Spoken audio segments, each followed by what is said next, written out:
Assalamualaikum warahmatullahi wabarakatuh. Halo teman-teman semuanya, apa kabar? Semoga kalian masih dalam kondisi yang sehat ya, dan tetap semangat untuk mengikuti perkuliahan secara online. Di video kali ini saya akan mencoba menjelaskan materi di mata kuliah Matematika Ekonomi, di mana ini adalah pertemuan yang ke-6. Kita akan membahas materi tentang penerapan fungsi linier dalam teori ekonomi atau dalam bidang ekonomi. Nah, kira-kira materinya seperti apa? Kita langsung masuk ke slide berikutnya. Di pertemuan kali ini ada 5 topik yang akan kita pelajari dalam aplikasi fungsi linier di bidang ekonomi atau di teori ekonomi. Topik yang pertama adalah kita akan pelajari tentang fungsi permintaan. Topik yang kedua adalah fungsi penawaran, yang ketiga adalah keseimbangan pasar, yang keempat adalah pengaruh pajak spesifik terhadap keseimbangan pasar, dan yang kelima adalah pengaruh pajak proporsional terhadap keseimbangan pasar. Nah, dari pertemuan ini, dari kelima topik ini yang kita pelajari di pertemuan kali ini, saya harapkan kalian bisa memahami konsepnya, bagaimana konsep fungsi permintaan, bagaimana konsep dari fungsi penawaran atau keseimbangan pasar seperti apa, kemudian pengaruh pajak spesifik maupun proporsional terhadap keseimbangan pasar seperti apa, dan seterusnya ya. Nah, nanti sebagai bahan evaluasi, saya harapkan kalian bisa mengerjakan soal latihan yang sudah saya berikan. Gitu ya, itu yang akan kita bahas di pertemuan kali ini. Nah, selanjutnya kita masuk ke topik yang pertama. Nah, ini kalian bisa lihat. Di topik yang pertama kita akan bahas tentang fungsi permintaan. Nah, di sini sudah dituliskan bahwa fungsi permintaan itu menghubungkan dua variabel. Yang pertama adalah variabel harga, yang kedua adalah variabel jumlah yang diminta. Nah, jumlah yang diminta ini bisa berupa barang maupun jasa, gitu ya. Nah, selanjutnya di sini ada bentuk umum dari fungsi permintaan yang menyatakan bahwa Q sama dengan A dikurangi B dikalikan P, di mana Q ini menyatakan quantity atau jumlah dari barang atau jasa yang diminta. Kemudian P ini menyatakan variabel price atau harga dari barang atau jasa tersebut. Nah, kalau kalian perhatikan, Q sama dengan A min B kali P itu kan merupakan suatu fungsi linier, di mana kalau misalkan Q itu sebagai variabel terikatnya, atau kalau di fungsi linier kan kalian mengenalnya adalah fx-nya ya. Jadi Q itu bisa dianggap sebagai fx-nya, kemudian P itu bisa kalian anggap sebagai x-nya gitu. Jadi fx atau Q-nya itu merupakan variabel terikat, di mana nilainya itu dipengaruhi oleh P atau harganya gitu. Nah, A itu adalah konstantanya, sedangkan B itu adalah koefisien dari variabel P. Gitu ya. Itu kan bentuk dari fungsi linier. Nah, selanjutnya kalau kalian perhatikan di sini, oh ya, ini rumusnya hampir sama ya teman-teman, jadi jangan bingung. Antara Q dan P kalau misalkan persamaannya dibalik, tidak mempengaruhi hubungan antara variabel harga maupun variabel jumlahnya. Jadi tidak mempengaruhi kedua hubungan dari variabel ini. Gitu ya, bisa dibolak-balik, intinya seperti itu. Nah, selanjutnya kalau kalian perhatikan di sini, hubungan antara variabel Q, quantity, dengan price di fungsi permintaan itu berlawanan arah, dimana kalau di sini ya, sebelah kiri sini Q-nya itu kan positif ya, positif, sedangkan di sini variabel P-nya nilainya negatif. Itu sesuai dengan pernyataan dari hukum permintaan, di mana hukum permintaan itu menyatakan bahwa jika harga naik, harga suatu barang maupun jasa naik, maka jumlah yang diminta itu akan turun. Itu sudah pasti. Jadi kalau misalkan harganya naik, maka jumlah yang diminta itu akan turun. Sebaliknya, kalau misalkan harganya turun, otomatis jumlahnya itu akan naik, jumlah barang yang diminta. Logikanya kalau misalkan suatu barang itu harganya tinggi, hanya beberapa konsumen yang bisa membelinya, kemungkinan seperti itu ya. Tetapi kalau misalkan harganya turun atau diturunkan dari harga normal, otomatis akan diserbu oleh konsumen ya, karena mungkin orang-orang bisa atau mampu membelinya. Itu tentang fungsi permintaan. Jadi perhatikan ya. Jadi ini adalah fungsi yang menggambarkan permintaan di suatu pasar biasanya. Ini adalah fungsi permintaan. Nah, selanjutnya kurva permintaan. Nah, di sini hubungan yang berlawanan arah antara variabel harga dengan variabel jumlah atau kuantiti itu bisa digambarkan dengan fungsi kurva permintaan di sini. Dimana kalau kalian perhatikan pasti suatu kurva permintaan itu miringnya ke mana ini? Ke kiri ya. Ke kiri sini ya, ke kiri. Dimana di suatu grafik fungsi linier kalau dia miring ke kiri seperti ini kan berarti gradiennya itu negatif gitu ya, jadi miring ke kiri gitu. Itu kurva permintaan. Jadi perhatikan betul konsepnya. Jadi konsep dari permintaan seperti apa, kemudian rumusnya seperti apa, dan kurvanya bentuknya seperti apa. Itu untuk fungsi permintaan. Jelas ya? Silakan pahami lagi. Nah, selanjutnya kita langsung masuk ke contoh yang pertama di sini untuk lebih memahamkan kalian tentang bagaimana fungsi permintaan itu. Di contoh yang pertama ini diketahui jika 10 jam tangan merek tertentu akan terjual kalau harganya 80 juta. Jadi kalau misalkan jam tangan tersebut harganya 80 juta itu hanya terjual 10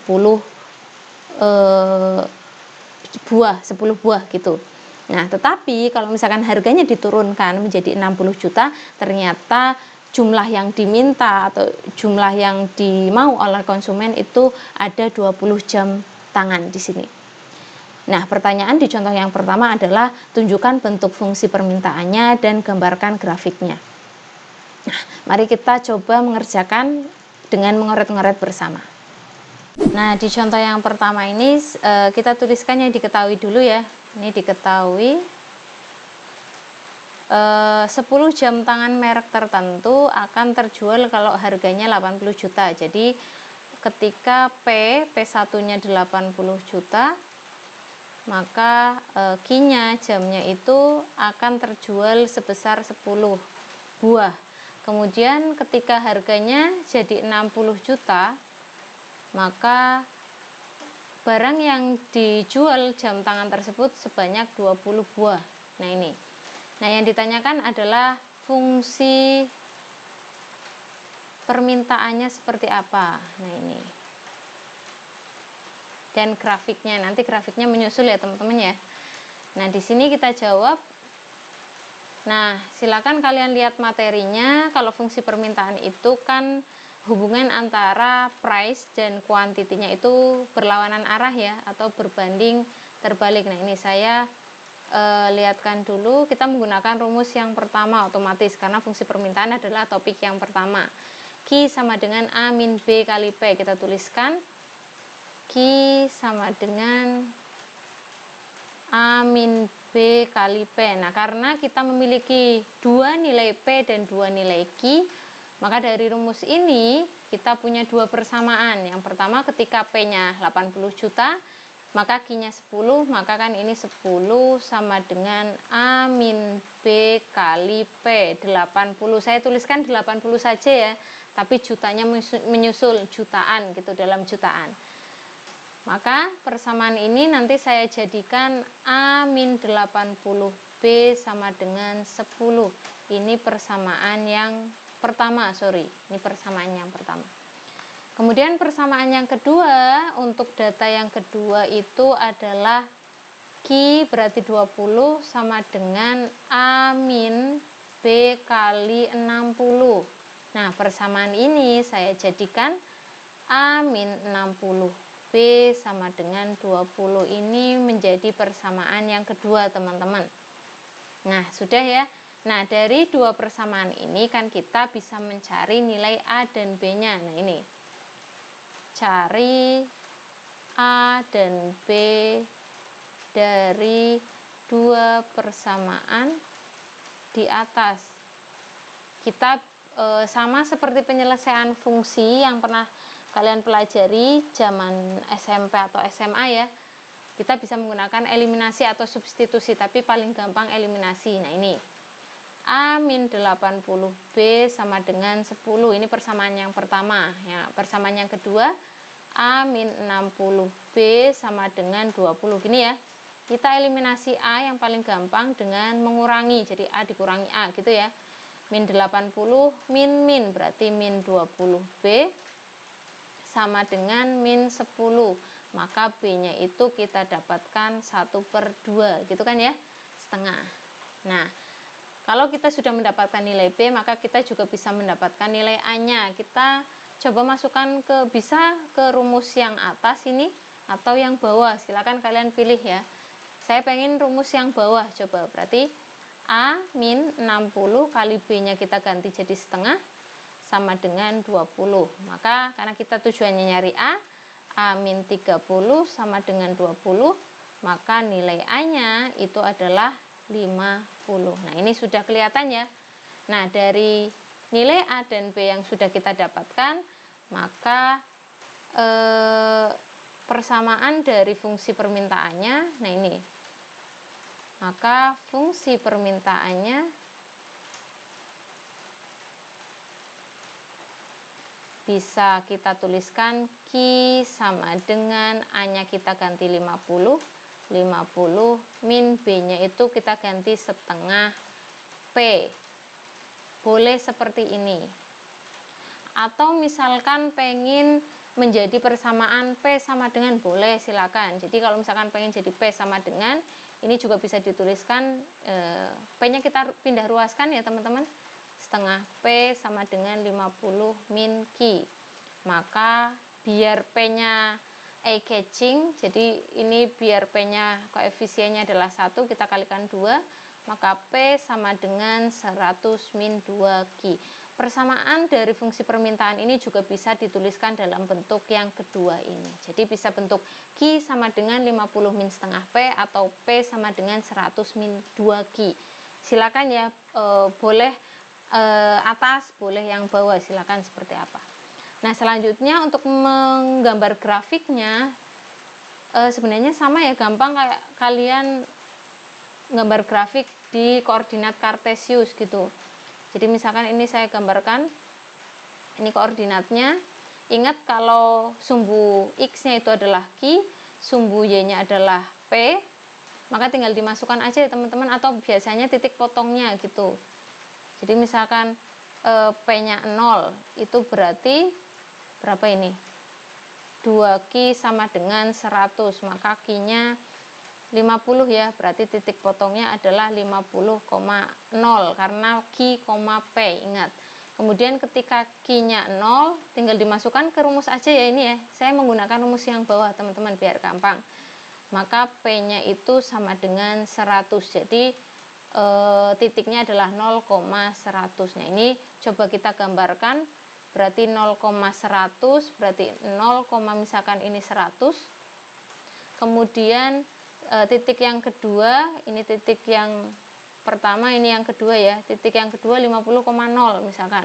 Ini berarti 50 misalkan 0 ya. Berarti di sini ya teman-teman ya. Ini titik potongnya.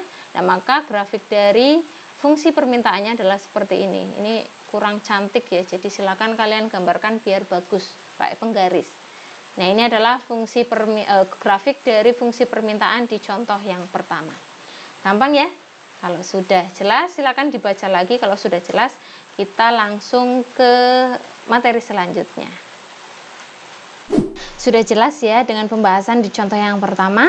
Nah, pembahasannya juga saya tuliskan di materi yang sudah saya share ke kalian. Silakan kalian pelajari lagi, pahami lagi bagaimana cara menyelesaikannya. Ini ya, silakan pahami dan baca kembali. Nah, selanjutnya kita masuk ke contoh yang kedua. Di contoh yang kedua ini diketahui jika suatu fungsi permintaan itu ditunjukkan dengan persamaan Q sama dengan 25 min 5P. Jadi kuantiti jumlah itu sama dengan 25 dikurangi 5 kali variabel price-nya atau harganya. Nah, dari fungsi ini yang ditanyakan yang pertama adalah berapakah jumlah yang diminta jika harga permintaannya itu adalah Rp3. Itu berapa jumlah yang diminta kalau harganya itu Rp3. Pertanyaan yang kedua adalah, misalkan jumlah yang diminta adalah 15 unit, kira-kira berapa tingkat harga yang berlaku? Jelas ya? Nah, lanjut ke pertanyaan yang ketiga, jika barang tersebut adalah barang bebas atau tidak mempunyai harga, kira-kira berapa jumlah yang diperlukan oleh si konsumen tersebut? Tuh. Jadi kalau harganya tidak ada, kira-kira jumlah yang dibutuhkan oleh konsumen itu berapa? Lanjut ke soal yang keempat, berapa harga tertinggi yang mau dibayar oleh konsumen? Kira-kira harga mentok maksimum yang bisa dibayar oleh konsumen dari suatu barang atau jasa dengan fungsi permintaan seperti ini kira-kira berapa? Jelas ya? Jelas pertanyaannya? Nah, kita langsung masuk mengerjakan bersama-sama. Nah, di contoh yang kedua ini diketahui suatu fungsi permintaan itu dinyatakan dalam rumus Q sama dengan 25 min 5P. Gini ya. Nah, kita langsung jawab aja pertanyaan yang pertama adalah berapakah jumlah yang diminta jika harga permintaannya adalah Rp3. Jadi, kalau harganya Rp3, kira-kira jumlah permintaannya berapa? Nah, jadi seperti ini, jika P-nya 3, maka Q-nya berapa? Ini adalah inti dari pertanyaan yang pertama. Nah, caranya seperti apa? Kalian tinggal memasukkan nilai P sama dengan 3 itu ke fungsi permintaannya. Nah, ini, Q sama dengan 25 min 5 kali P-nya itu kita ganti jadi 3 di sini. Maka 25 min 15, gini ya. 25 min 15, maka hasilnya adalah 10. Nah, maka di sini menyatakan bahwa jika harganya adalah Rp3 per unit, maka jumlah barang yang diminta adalah 10 unit. Nah, ini 10 barang yang diminta. Itu ya gampang ya. Nah, untuk yang kedua, yang B, misalkan jumlah yang diminta adalah 15 unit. Berapakah tingkat harga yang berlaku? Nah, ini kalau misalkan Q-nya adalah 15, kira-kira P-nya berapa? Nah, ini dari pertanyaan yang kedua, sama seperti yang di A, tinggal dimasukkan aja ya. Berarti Q-nya kita ganti 15 sama dengan 25 dikurangi 5P. Gini ya, 5P-nya kita pindah ruas ke kiri, 5P, kemudian 15-nya kita pindah ke ruas kanan, 25 min 15. Gini ya, maka 5P sama dengan 10, maka P-nya harganya adalah 10 bagi 5, 2. Jadi untuk jumlah yang diminta sebanyak 15 unit, maka harga yang diharapkan atau harga yang berlaku adalah Rp2 ini. Ini ya, gampang ya teman-teman. Kemudian untuk menjawab contoh yang ketiga atau soal yang ketiga, yang C, di sini kan ditanyakan bahwa jika barang tersebut adalah barang bebas, tidak mempunyai harga. Nah, tidak mempunyai harga itu artinya adalah P-nya itu 0. Maka ketika P-nya 0, kira-kira Q-nya berapa? Itu pertanyaan di yang ketiga. Nah, tinggal dimasukkan aja teman-teman. Q sama dengan 25 min 5 kali P. P-nya kita ganti 0. Jadi Q sama dengan 25 dikurangi 0 sama dengan 25. Gini ya. Jadi saat jumlah barang tersebut bebas atau tidak memiliki harga, atau jumlah maksimum dari barang yang dibutuhkan konsumen itu sebanyak 25 unit. Jadi kalau misalkan jumlah barang tersebut bebas ya, kalau barang tersebut bebas tidak punya harga, maka kan itu artinya jumlah maksimum dari barang tersebut yang dibutuhkan konsumen. Nah, berapa? Ya ini, masukkan ketika P-nya sama dengan 0, yakni sebesar 25 unit. Itu untuk menjawab soal yang ketiga. Sedangkan soal yang keempat, berapa harga tertinggi? Jadi berapa harga tertinggi yang mau dibayar oleh konsumen. Jadi harga tertinggi ketika konsumen ingin membayarnya atau yang bisa dibayar konsumen itu ketika tidak ada barangnya atau ketika Q-nya sama dengan 0. Itu adalah bahasa matematika dari soal keempat. Jadi jumlah tertinggi atau harga tertinggi dari barang tersebut yang nantinya itu tidak ada konsumen yang mau membelinya. Jadi kalau misalkan harga tertinggi, otomatis kan jumlah barang yang diminta itu kan nggak ada, ya nggak, artinya kan Q-nya sama dengan 0, itu maksudnya. Maka kira-kira P-nya berapa teman-teman? Nah, ini, jadi tinggal disubstitusikan saja ke fungsi permintaannya. Q sama dengan 25 min 5P.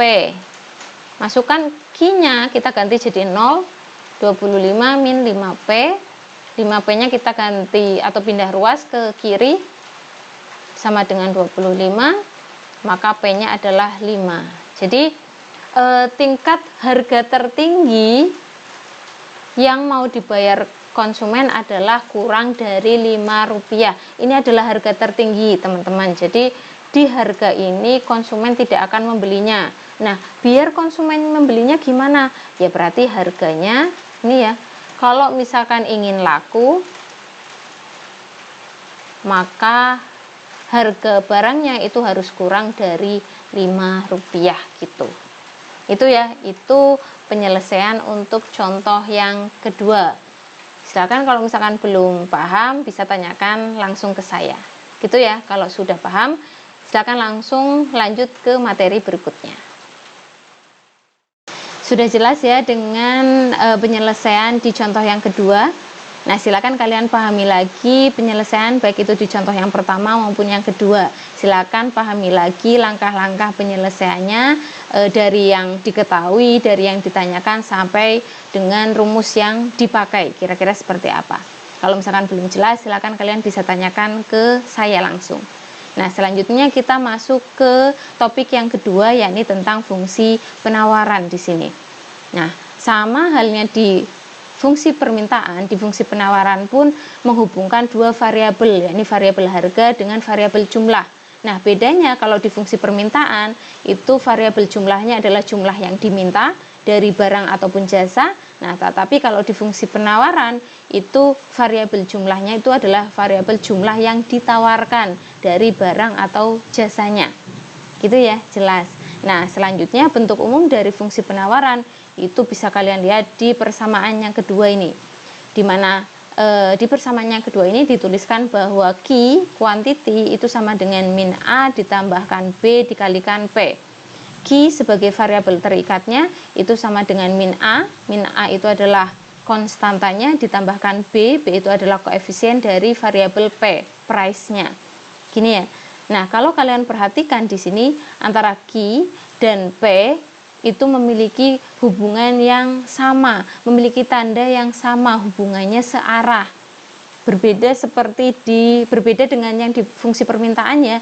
Kalau di fungsi permintaan, Q dan P itu hubungannya berlawanan arah atau berbalik arah. Tetapi kalau di fungsi penawaran, hubungan antara variabel Q, quantity dengan price-nya itu hubungannya adalah searah, yang sama-sama positif, di mana ini mencerminkan hukum penawaran yang menyatakan bahwa jika harganya naik, maka jumlah yang ditawarkan itu akan bertambah. Tuh, otomatis ya dari pedagang itu karena untuk mendapatkan keuntungan itu. Tetapi bedanya selanjutnya kalau misalkan harganya turun, maka jumlah yang ditawarkan itu akan berkurang ya ini. Jadi kalau misalkan harganya turun, otomatis jumlah yang ditawarkan oleh si penjual itu akan dikurangi gitu ya. Nanti takutnya rugi gitu. Nah, itu konsep dari fungsi penawaran. Nah, selanjutnya berbeda dengan fungsi permintaan. Di fungsi penawaran, kurvanya itu memiliki gradiennya adalah gradien yang positif. Kalau yang tadi di fungsi permintaan kan miringnya ke kiri ya teman-teman ya. Nah, tapi kalau di kurva penawaran itu miringnya ke kanan seperti ini, dimana nanti gradiennya itu nilainya pasti positif. Ini positif ya, positif gitu. Ini adalah gradien atau kurva dari fungsi penawaran. Silakan kalian perhatikan. Jadi antara fungsi permintaan dengan fungsi penawaran memang berbeda, jadi pahami betul. Nah, selanjutnya untuk lebih memahamkan kalian, nah, oh ya, ini ada contoh dari kurva permintaan dan penawaran. Ini beda ya. Jadi ini adalah kurva permintaan, dia pasti miring ke kiri dengan gradiennya negatif. Kemudian ini adalah kurva dari fungsi penawaran, di mana kurvanya itu grafiknya itu miring ke kanan dengan gradiennya pasti positif. Nah, selanjutnya untuk lebih memahamkan kalian tentang fungsi penawaran, ini ada contoh yang ketiga. Nah, di sini di contoh yang ketiga disebutkan bahwa jika harga kamera jenis tertentu itu nilai harganya adalah 65 dalam ratusan ribu, berarti 65 kali 100, jadi 6.500.000 ya. Itu maka ada 125 kamera yang tersedia di pasar. Tetapi kalau misalkan harganya naik jadi 7.500.000, maka akan tersedia sebanyak 145 kamera. Jadi jumlahnya akan dinaikkan karena harganya naik. Itu otomatis pasar seperti itu ya, biar mendapatkan keuntungan. Nah, di contoh yang ketiga ini yang ditanyakan adalah tunjukkan persamaan penawarannya, kira-kira seperti apa. Nah, kita langsung oret-oret bersama. Nah, kita masuk di penyelesaian yang ketiga. Contoh yang ketiga ini ya, sebenarnya penyelesaiannya sama dengan contoh yang pertama gitu, tapi bedanya kalau di contoh yang pertama itu kan fungsi permintaan ya teman-teman ya. Kalau di contoh yang ketiga ini adalah fungsi penawaran. Nah, kita coba tuliskan dulu yang diketahui. Di sini dengan harga yang pertama untuk jenis kamera tertentu adalah 65.000 atau 65 dalam ratusan ribu. Jadi P1 nya saya tuliskan 65 gitu aja ya. Ini dalam ratusan ribu, maka jumlah dari kamera yang ditawarkan adalah 125. Nah, kemudian ketika harganya naik P2 menjadi 75 dalam ratusan ribu, maka jumlah yang ditawarkan pun naik menjadi 145. Nah, yang ditanyakan di soal ini adalah bagaimana bentuk dari fungsi penawarannya ini. Ini ya. Ini seperti apa? Nah, sama penyelesaiannya kayak di contoh yang pertama. Jadi kita tuliskan dulu fungsi penawaran secara umum. Q sama dengan min A plus B kali P. Ini kan fungsi penawaran secara umum ya teman-teman ya. Nah, selanjutnya karena kita sudah punya data seperti ini, dua data, kita masukkan satu-satu. Nah, ini untuk data yang pertama kan Q-nya adalah 125 sama dengan min A ditambahkan B kali P1-nya adalah 65. Nah, kita rapikan persamaannya. Min A tambah 65B sama dengan 125. Ini kita jadikan persamaan yang pertama. Nah, yang kedua, untuk data yang kedua berarti Q2 145 sama dengan min A ditambahkan B kali P2. P2 nya adalah 75. Nah, ini sama kita rapikan. Berarti min A ditambah 75B sama dengan 145. Ini kita jadikan persamaan yang kedua. Nah, ini sama seperti di contoh yang pertama juga, berarti kita cari nilai A dan B-nya dengan menggunakan eliminasi. Paling gampang pakai eliminasi ya. Nah, ini kita pakai eliminasi. Sini aja ya. Maka dari persamaan yang pertama dan kedua, min A ditambah 65B sama dengan 125. Kemudian persamaan yang kedua, min A ditambah 75B sama dengan 145. Nah, ini kita kurangi min biar A-nya hilang ya. Habis, maka 65 berarti ini min 10B sama dengan min 20. Ini ya. Maka B-nya sama dengan min 20 dibagi 10 berarti 2 teman-teman. Ini ya.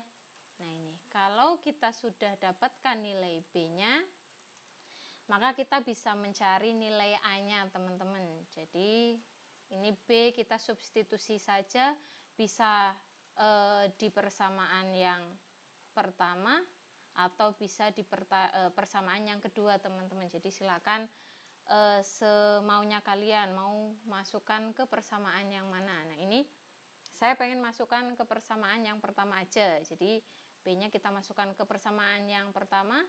Min A ditambah 65, kita B-nya diganti jadi 2 sama dengan 125. Maka min A ditambah 130, sorry, ini berarti 125. Maka min A sama dengan 125 dikurangi 130 gini ya. Maka nilai A itu adalah 5. Ini. Maka kita mendapatkan fungsi ini, fungsi penawarannya itu adalah Q sama dengan min 5 ditambahkan B-nya itu 2P. Ini ya. Nah ini adalah fungsi penawaran untuk contoh yang kedua. Nah, selanjutnya kita bisa menggambarkan grafiknya sama seperti di contoh yang pertama.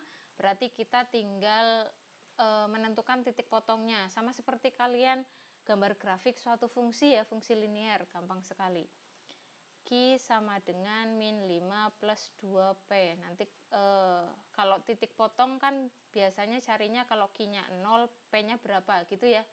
Q-nya 0 berarti min 5 plus 2P sama dengan 0. 2P sama dengan 5, P-nya berarti 5 per 2. Maka titiknya adalah 0,5 per 2 gitu ya. Kemudian ketika P-nya 0, maka Q-nya min 5. Jadi titiknya adalah min 5,0. Jadi nanti kalau digambarkan grafik fungsinya, ini berarti silakan kalian gambar yang bagus ya. P ini Q berarti 0,5 per 2. Misalkan ini 5 per 2 nya ini ya, ini kemudian Q-nya min 5,0 ini teman-teman, misalkan. Jadi bisa digambarkan seperti ini. Nah ini kalau misalkan fungsi penawaran kan kurvanya atau grafiknya itu kan miring ke kanan gitu ya, dimana gradiennya itu adalah negatif. Nah ini silakan kalian pahami lagi langkah-langkahnya. Kalau sudah paham, kita langsung masuk ke materi berikutnya. Sudah jelas ya dengan penyelesaian di contoh yang ketiga. Ini pun sudah saya tulis di materi yang sudah saya share ke kalian. Silakan kalian pelajari lagi. Sebenarnya penyelesaian contoh yang ketiga itu hampir sama dengan penyelesaian di contoh yang pertama. Jadi tinggal memasukkan ke rumus yang digunakan. Bedanya kalau di contoh yang pertama adalah fungsi permintaan, kalau yang di contoh yang ketiga ini adalah fungsi penawaran. Jadi itu hanya bedanya di rumus ya. Nah, silakan kalian pahami lagi langkah-langkah penyelesaiannya. Nah, selanjutnya kita masuk ke contoh yang keempat. Nah, di sini di contoh yang keempat diketahui jika suatu jenis barang tertentu itu memiliki fungsi penawaran yang ditunjukkan oleh persamaan Q sama dengan 3P dikurangi 2. Nah, pertanyaannya itu yang pertama adalah pada tingkat harga 5, jadi ketika P-nya itu 5, kira-kira jumlah yang ditawarkannya itu berapa? Jadi Q-nya berapa? Itu pertanyaan yang pertama. Pertanyaan yang kedua adalah jika produsen bersedia menawarkan sebanyak 10, jadi ketika Q-nya 10, kira-kira harganya berapa? Jadi P per unitnya itu berapa? Itu ya, gampang. Kemudian yang ketiga, berapa harga terendah yang produsen mau menjual barangnya? Jadi kira-kira harga terendah yang bisa diberikan produsen terhadap barang tersebut itu berapa? Nah, silakan kalian kerjakan contoh yang keempat ini dengan teman satu kelompoknya. Jadi silakan kalian diskusikan, kemudian kerjakan dan tulis hasilnya di suatu kertas. Kemudian nanti silakan kalian share jawabannya di WhatsApp group. Nanti kita cek bareng-bareng. Gitu ya. Silakan kerjakan bersama-sama. Sudah jelas ya dengan pembahasan di contoh yang keempat. Tadi kebetulan kita sudah mengecek bersama jawaban kalian dan sudah menyepakati jawaban yang benar untuk menyelesaikan contoh yang keempat. Nah, selanjutnya kita langsung masuk ke topik yang ketiga, yakni tentang keseimbangan pasar. Di sini pasar suatu macam barang itu dikatakan berada dalam keseimbangan atau dalam kondisi equilibrium jika QD sama dengan QS atau PD sama dengan PS. QD di sini menyatakan jumlah barang atau jasa yang diminta atau jumlah permintaannya. Kemudian QS itu adalah jumlah yang ditawarkan oleh pasar. Nah, PD itu adalah harga yang diminta oleh konsumen, sedangkan PS itu kan harga yang ditawarkan oleh pasar. Atau berarti bahasanya suatu pasar dikatakan seimbang jika jumlah permintaan itu sama dengan jumlah penawarannya. Atau bisa dilihat pada kurvanya, yakni kurva keseimbangan itu terjadi pada perpotongan antara kurva permintaan dengan kurva penawaran.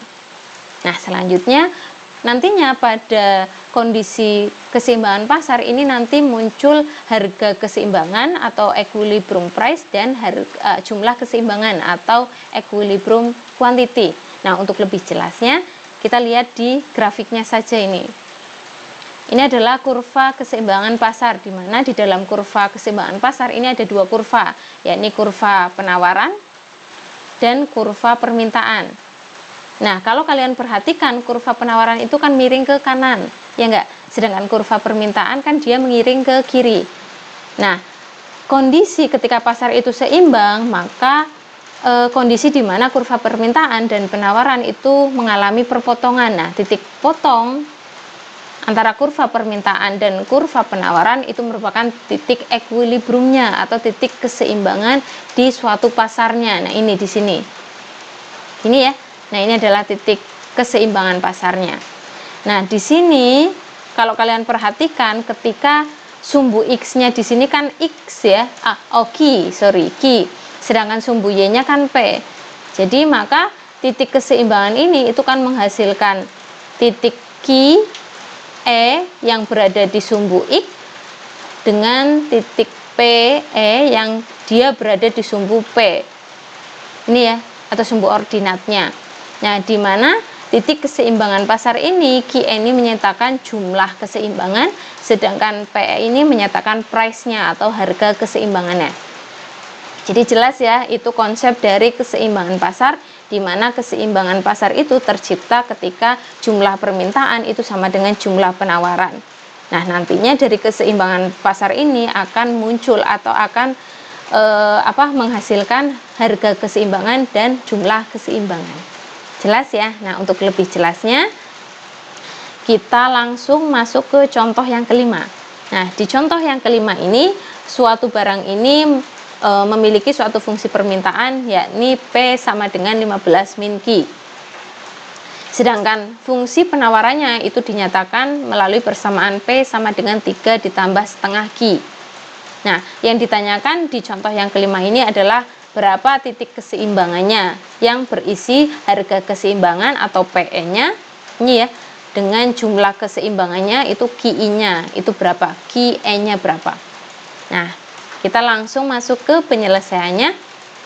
Nah, di sini sudah dituliskan ya teman-teman ya, fungsi permintaan dan fungsi penawaran dari barangnya, yakni P sama dengan 15 min Q dan P sama dengan 3 plus setengah Q. Sebenarnya dari fungsi ini pun kita bisa menggunakan, intinya kan kita mencari nilai P dan Q-nya itu berapa.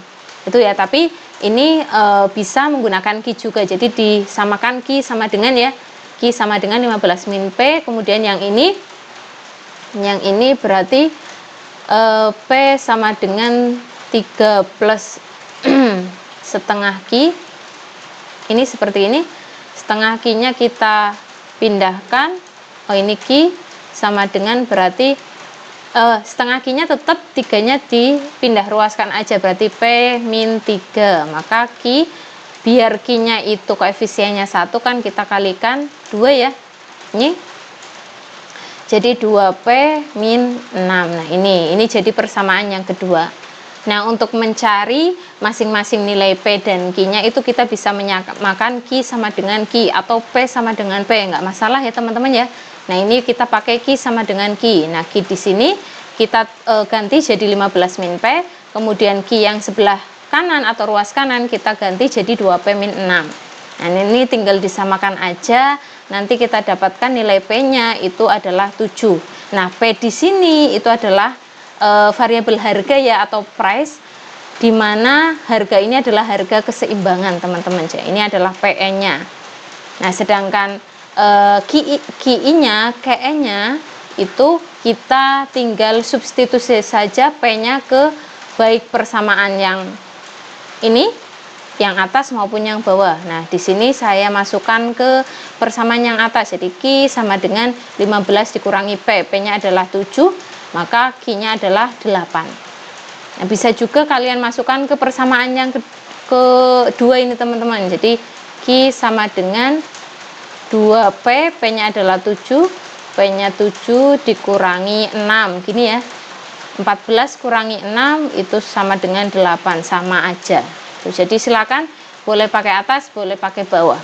Maka dari hitungan ini kita mendapatkan titik keseimbangan atau E yang berisi 8,7. 8 itu adalah harga keseimbangannya, jumlah keseimbangannya, 7-nya adalah harga keseimbangannya. Nah, di sini cara penulisannya diperhatikan teman-teman.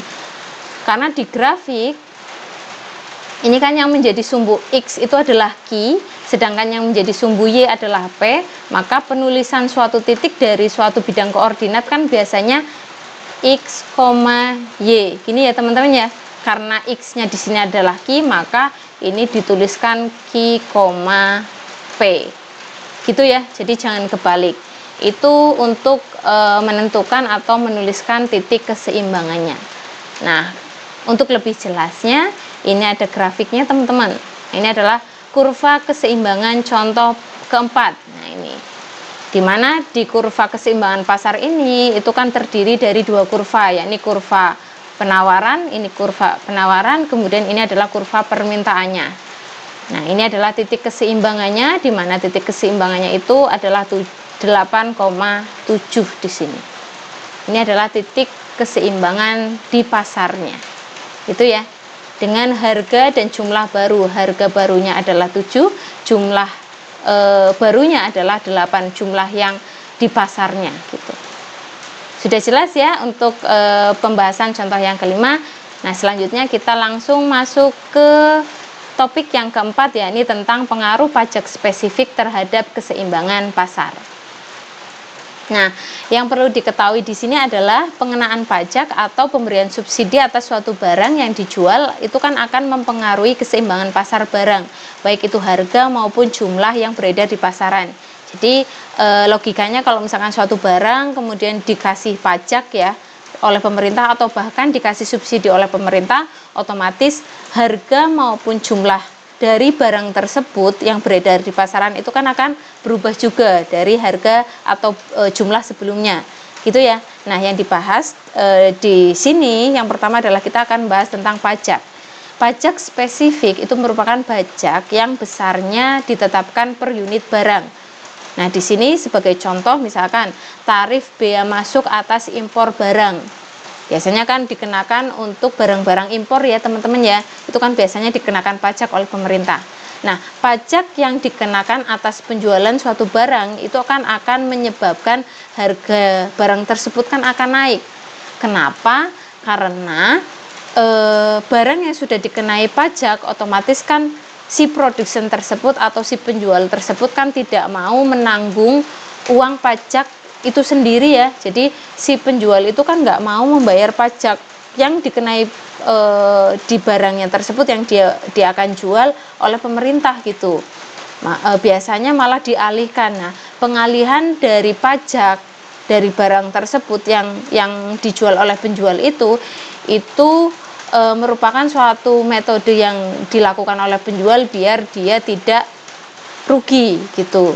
Dengan apa ya? Dengan menaikkan harga jual dari barang yang dia jual gitu. Kenapa? Karena sudah dikenai pajak gitu. Jadi mengalihkan pembayaran pajak ke konsumennya. Gitu ya. Nah, selanjutnya bagaimana bentuk dari fungsi penawaran sesudah pajak? Kenapa kita menghitungnya adalah fungsi penawarannya ya? Karena kita sekarang berlaku sebagai penjual ya teman-teman ya. Penjual yang memiliki barang yang harus dijual, kemudian barang tersebut dikenakan pajak gitu. Nah, di sini kalau misalkan fungsi penawaran sebelum kena pajak itu bentuknya adalah A plus BQ, maka barang sesudah kena pajak fungsi penawarannya itu menjadi P sama dengan A plus BQ plus T, di mana T itu adalah simbol dari besarnya pajak teman-teman. Jadi gampang ya. Jadi fungsi penawaran setelah pajak ya tinggal fungsi penawaran awal ditambahkan dengan besarnya pajak gitu ya. Nah, atau kalau misalkan fungsi penawarannya itu bentuknya adalah min A per B ditambah 1 per B kali P, maka kalau dikenai pajak maka berubah menjadi persamaan yang keempat ini. Nah, ini itu ya jelas ya. Jadi ini adalah fungsi penawaran setelah kena pajak gitu dari suatu barang per unitnya. Nah, selanjutnya kita dari barang yang sudah dikenai pajak tersebut, dari fungsi penawaran yang sudah dikenai pajak tersebut, kita juga bisa menghitung besarnya pajak. Yang pertama adalah kita bisa menghitung beban pajak yang ditanggung konsumen atau disimbolkan dengan TK. Di mana TK ini merupakan selisih antara harga keseimbangan sesudah pajak dengan harga keseimbangan sebelum pajak. Jadi beban pajak yang ditanggung konsumen itu diperoleh dari harga keseimbangan sesudah pajak dikurangi harga sebelum pajak. Jadi bisa dihitung ya. Jadi harga sesudah pajak dikurangi harga sebelum pajak itu cara mencari beban pajak yang ditanggung konsumen atau TK. Nah, yang kedua kita juga bisa menghitung beban pajak yang ditanggung produsen. Nah, disimbolkan dengan TP teman-teman, di mana TP ini merupakan selisih antara besarnya pajak per unit barang dengan besarnya pajak yang ditanggung oleh konsumen. Jadi beban pajak yang ditanggung produsen itu bisa diperoleh dari T adalah beban pajaknya per unit barangnya ya, dikurangi dengan beban pajak yang ditanggung konsumen. Itu cara mencari beban yang pajak yang ditanggung oleh produsen. Nah, selanjutnya kita juga bisa menghitung jumlah pajak yang diterima pemerintah, teman-teman. Ini bagaimana caranya? Jumlah pajak yang diterima pemerintah itu disimbolkan dengan T besar, di mana T besar itu bisa diperoleh dengan mengalihkan antara jumlah barang yang terjual sesudah pajak atau Ki aksen E dikalikan dengan besarnya pajak per unit barang. Jadi jumlah barang yang sudah dijual sesudah pajak itu berapa dikalikan dengan pajak per unitnya berapa. Nah, ini ya, jadi gampang ya, gampang sekali. Ini silakan pahami dulu rumus-rumus yang digunakan, kemudian istilah-istilahnya. Nah, kalau sudah paham, kita masuk ke contoh yang keenam. Nah, di contoh yang keenam ini diketahui suatu fungsi permintaan suatu barang itu ditunjukkan oleh persamaan P sama dengan 15 min Q. Sedangkan fungsi penawarannya itu ditunjukkan melalui persamaan P sama dengan 3 plus setengah Q. Ini sama dengan contoh yang kelima ya teman-teman ya. Cuma di sini ditambahi bahwa besarnya pajak spesifik itu adalah 3 per unitnya. Jadi pajak spesifiknya adalah sebesar 3 atau T-nya itu sama dengan 3 di sini T-nya. Nah, yang ditanyakan yang pertama adalah berapa harga keseimbangan dan jumlah keseimbangan sebelum pajak, dan berapa pula harga keseimbangan dan jumlah keseimbangan sesudah pajak. Nah, kalau sebelum pajak sepertinya kita sudah menghitung di persamaan atau di contoh yang kelima ya. Nanti kita lihat lagi. Nah, pertanyaan yang kedua adalah berapa besar pajak yang ditanggung konsumen atau TK-nya. Pertanyaan yang ketiga adalah berapa besar pajak yang ditanggung produsen atau TP-nya. Sedangkan yang keempat adalah berapa jumlah pajak yang diterima pemerintah atau T besarnya seperti apa. Nah, kira-kira seperti apa, kita langsung oret-oret bersama. Nah, di contoh yang keenam ini kan diketahui fungsi permintaan dan fungsi penawarannya itu sama dengan yang diketahui di contoh yang kelima ya teman-teman ya. Silakan kalian lihat contoh 5 soalnya. Cuma ketambahan di contoh yang keenam ini ditambahkan besarnya pajak spesifik itu senilai 3 per unitnya. Jadi kalau saya tuliskan ini adalah fungsi permintaannya 15 min Q. Ini kalau saya jadikan Q sama dengan gitu ya, berarti 15 kurangi P. Gini aja ya teman-teman ya. Ini adalah QS-nya, fungsi jumlah dari permintaannya. Kemudian untuk fungsi penawarannya P sama dengan berapa ini? 3 ditambah 0,5 Q. Ini ya. Ini. Nah, di mana nanti ditambahkan T-nya atau pajak spesifiknya adalah 3 per unitnya. Nah, kita langsung menjawab pertanyaan yang pertama yang A. Berapa harga dan jumlah keseimbangan sebelum pajak? Nah, harga saya tuliskan ya. Dan jumlah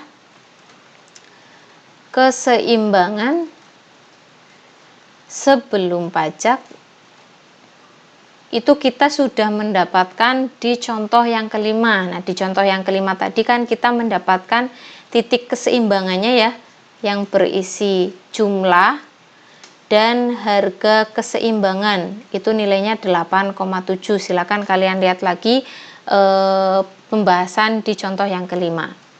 Nah, selanjutnya ini kita nggak usah hitung ulang ya, nggak usah hitung, kita tinggal menuliskan aja. Nah, selanjutnya kita akan mencari harga dan jumlah keseimbangan sesudah pajak. Nah, kita sudah memiliki ini fungsi permintaan. Ini adalah fungsi permintaan dan fungsi penawaran sebelum pajak, teman-teman, ini atas yang sudah diketahui. Nah, selanjutnya karena sudah ketambahan ada pajaknya, maka kita bisa mencari fungsi penawaran sesudah pajak. Nah, kalau fungsi penawaran sebelum pajak itu adalah 3 plus setengah Q, maka fungsi penawaran sesudah pajak itu bisa diperoleh dari fungsi penawaran sebelum pajak ditambahkan dengan besarnya pajak spesifiknya, yakni 3. Nah, ini gitu ya. Jadi sesudah pajak fungsi penawarannya berubah menjadi fungsi penawaran sebelum pajak ditambahkan dengan besarnya pajak spesifiknya berapa. Nah, ini kan nanti jadi P sama dengan 6 plus 0,5 Q. Nah, ini saya pengen dijadikan Q sama dengan ini 0,5 Q sama dengan 6 kurangi P ya. Nah, ini biar Q-nya koefisiennya 1, ini kalikan 2, berarti Q sama dengan 12 min 2P. Ini ya. Oh, sorry, harusnya ini P min 6 ya teman ya. Nah, ini berarti kebalik, ini harusnya 2P min 12, sorry. Ini adalah penawaran setelah pajak. Nah, ini QD-nya. Nah, ini ya. Nah, nanti setelah kita mendapatkan fungsi penawaran terbaru, maka kita bisa mencari keseimbangan pasarnya. Nah, ini keseimbangan pasar itu kan terjadi ketika jumlah yang diminta sama dengan jumlah yang diminta dari permintaan sama dengan jumlah yang ditawarkan. Ini ya. Nah, QD-nya ini. Nah, QS-nya adalah ini, teman-teman, yang diketahui. Tinggal dimasukkan aja, berarti 2P min 12 sama dengan 15 min P. Kita kumpulkan variabel P-nya, berarti ini dipindahkan P-nya ya, yang P yang di sini. Berarti 3P sama dengan 15, ini berarti pindah ruas ke kanan. Berarti 27, maka P-nya senilai 9. Ini ya. Ini adalah kita mencari keseimbangan sesudah pajaknya. Ini adalah harga keseimbangan sesudah pajak. Kemudian kalau sudah dapat P, kita bisa nyari Q-nya. Bisa dimasukkan ke sini. Bisa dimasukkan ke sini ya teman-teman ya. Saya masukkan ke rumus yang atas aja. Berarti Q sama dengan 15 min P. Dimana P-nya 9, berarti 15 dikurangi 9, maka Q-nya adalah 6. Nah, maka harga, kita bisa menjawab harga dan jumlah keseimbangan sesudah pajak itu adalah PE aksen. PE aksennya berarti 9, QE aksen itu adalah 6. Ini ya. Nah, kalau misalkan sesudah pajak biasanya itu simbolnya ada aksennya, teman-teman. Nah, ini perhatikan ya. Nah, ini. Berarti cara menghitungnya adalah kita mencari fungsi penawaran sesudah pajaknya dulu seperti apa, karena fungsi penawaran itu yang terpengaruhi pajak yang diberikan dari suatu barang, gitu ya. Ini untuk menjawab pertanyaan yang pertama, yang A. Nah, selanjutnya saya tuliskan dulu yang sudah kita dapatkan ya tadi ya. Untuk harga sebelum pajak itu kan 8, harga setelah pajak itu adalah berapa tadi? 6 ya. 6. Kemudian harga sebelum pajak itu ini ada aksennya. Harga sebelum pajak itu adalah 7. Kemudian harga setelah pajak itu nilainya kan 9, ya enggak? Kalau nggak salah seperti ini ya. Nanti silakan perhatikan lagi. Nah, maka untuk menentukan atau menjawab pertanyaan yang B, di mana B itu kan besarnya pajak yang ditanggung konsumen atau TK-nya. Silakan kalian buka materinya. Untuk mencari besarnya pajak yang ditanggung konsumen itu kan diperoleh dari besarnya harga sesudah pajak dikurangi besarnya harga sebelum pajak. Jadi besar harga setelah pajak, setelah dikenai pajak dikurangi harga sebelum dikenai pajak. Jadi 9 dikurangi 7 yakni 2. Ini adalah besar pajak yang ditanggung oleh konsumen. Nah, selanjutnya yang C, besar pajak yang ditanggung oleh produsen itu kan bisa diperoleh dari besar pajak per unitnya, P-nya, dikurangi dengan pajak yang ditanggung konsumen. Nah, pajak yang dikenai pajak yang diberikan di barangnya itu kan sebesar 3 ya. Maka 3 dikurangi TK-nya tadi 2 ya. Maka besarnya pajak yang ditanggung produsen adalah 1 atau yang ditanggung oleh penjualnya. Itu 1. Nah, ini untuk yang C. Kemudian yang D adalah berapa jumlah pajak yang diterima pemerintah. Jadi kita nyari T besarnya.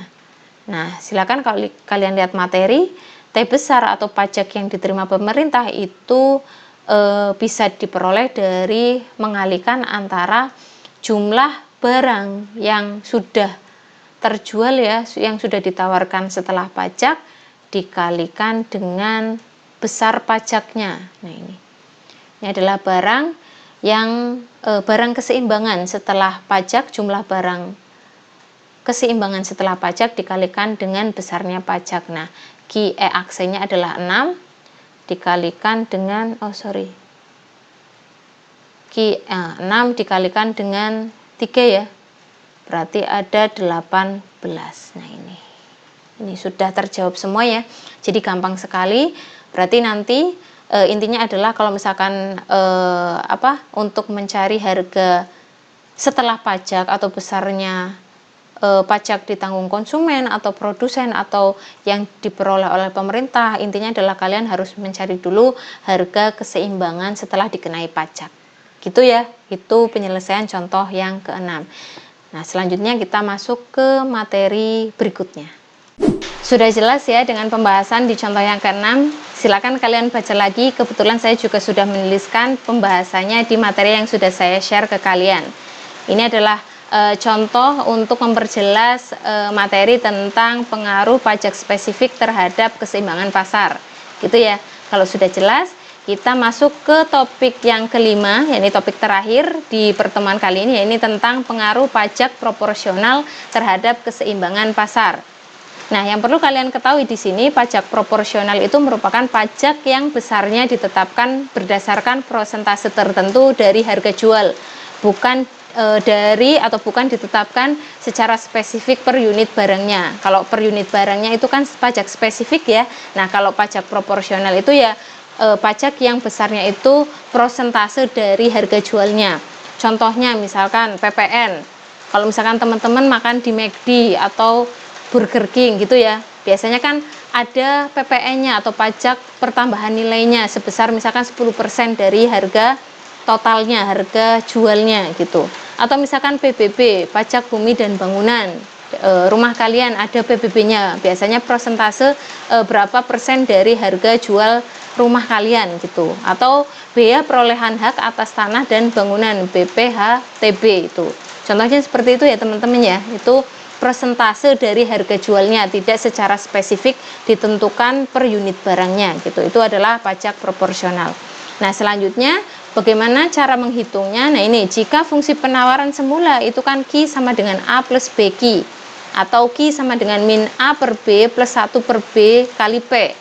Maka setelah dikenakan pajak proporsional sebesar T%, nah ini, kalau misalkan tadi pajak spesifik itu kan T ya, T saja, tapi kalau misalkan pajak proporsional itu disimbolkan dengan T%, teman-teman. T% dari harga jual, maka fungsi penawarannya itu menjadi P sama dengan A plus B Q, ini harusnya P ya teman-teman ya, P sama dengan A plus B Q. Nah ini, jadi yang tadinya P sama dengan A plus B Q itu nanti setelah dikenakan pajak proporsional akan menjadi P sama dengan A plus B Q plus T kali P. Nah ini, T kali P nya, itu ya jelas ya. Ini perbedaan antara pajak proporsional dengan spesifik. Atau dalam bentuk lain bisa kalian lihat di persamaan yang ke-9 ini. Ini ya, nah ini. Nah selanjutnya kita masuk ke contoh yang ke-7. Nah ini, silakan kalian perhatikan lagi rumusnya, perbedaan antara yang pajak proporsional dengan spesifik seperti apa, silakan kalian pahami materinya. Nah selanjutnya ini ada contoh yang ke-7, dimana sama seperti di contoh yang ke-6, fungsi permintaan dan fungsi penawarannya, tetapi di contoh yang ke-7 ini dikenai pajak proporsional sebesar 25% dari harga jual. Nah yang ditanyakan adalah yang pertama, harga keseimbangan dan jumlah keseimbangan tanpa pajak serta setelah pajak. Nah ini pajak proporsionalnya ya. Yang kedua, berapa besar pajak yang ditanggung konsumennya. Kemudian yang ketiga, besar pajak yang ditanggung produsen. Yang keempat adalah jumlah pajak yang diterima pemerintah itu berapa. Nah, silakan contoh yang ke-7 ini kalian diskusikan dengan teman satu kelompok kalian. Kemudian kalian kerjakan, hasil diskusinya dikerjakan ya, nanti diskusi kemudian dikerjakan. Kemudian silakan kalian tulis seperti biasa di kertas, siapa sekretarisnya silakan ditulis. Kemudian share jawaban kalian ke WAG. Nanti kita cek bersama-sama jawaban mana yang benar. Apakah jawaban yang sudah kalian kerjakan itu benar atau tidak. Itu ya, silakan kalian kerjakan dulu. Sudah jelas ya dengan pembahasan untuk contoh yang ke-7. Kita tadi juga sudah cek bersama, kemudian kita juga sudah menyepakati jawaban yang benar untuk menyelesaikan contoh yang ke-7. Kalau sudah, silakan kalian ulang lagi materinya, silakan kalian pahami lagi contoh soal yang sudah kita bahas di topik-topik sebelumnya. Nah, untuk lebih memahamkan kalian materi di pertemuan kali ini ada 9 latihan soal atau soal latihan ini. Nah ini silakan kalian kerjakan bareng teman satu kelompok kalian. Ini ya, silakan kesemuanya 9 soalnya. Nanti silakan kalian bagi-bagi per teman dalam satu kelompoknya ya. Satu kelompok kan sekitar 4-5 orang ya, silakan kalian bagi kira-kira seperti apa, silakan kalian kerjakan. Nanti biar di-sharing juga jawaban kalian ke teman satu kelompoknya. Nah kalau sudah nanti bisa ditulis, nanti dikumpulkan di seperti biasa, nanti ada folder di e-learning, saya akan buatkan di e-learning ya. Nah ini kalau misalkan ada pertanyaan tentang latihannya, soal latihannya masih ada bingung atau tentang materi yang sudah saya jelaskan dari awal sampai sekarang, silakan kalau ada yang bingung silakan bisa kalian tanyakan di WAG ya, di grup silakan. Nah ini silakan dikerjakan.